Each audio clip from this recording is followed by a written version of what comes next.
வணக்கம் மாணவர்களே. நாம் இன்று தேர்வு பாட திருப்பத்தில் செய்யுள் ஆத்திச்சூடி பார்க்க போறோம். ஆரம்பிங்க. ஆத்திச்சூடி எழுதியவர் ஔவையார்.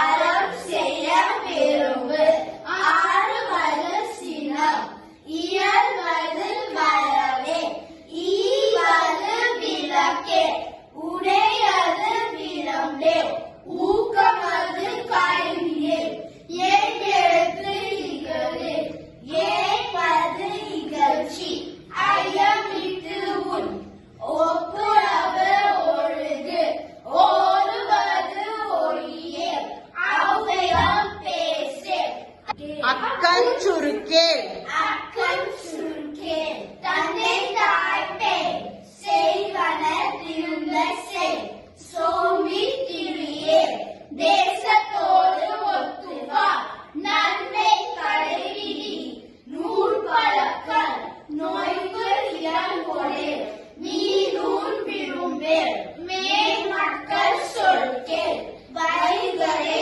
துயில் எழு. அருமை. நன்றி மாணவர்களே. நன்றி.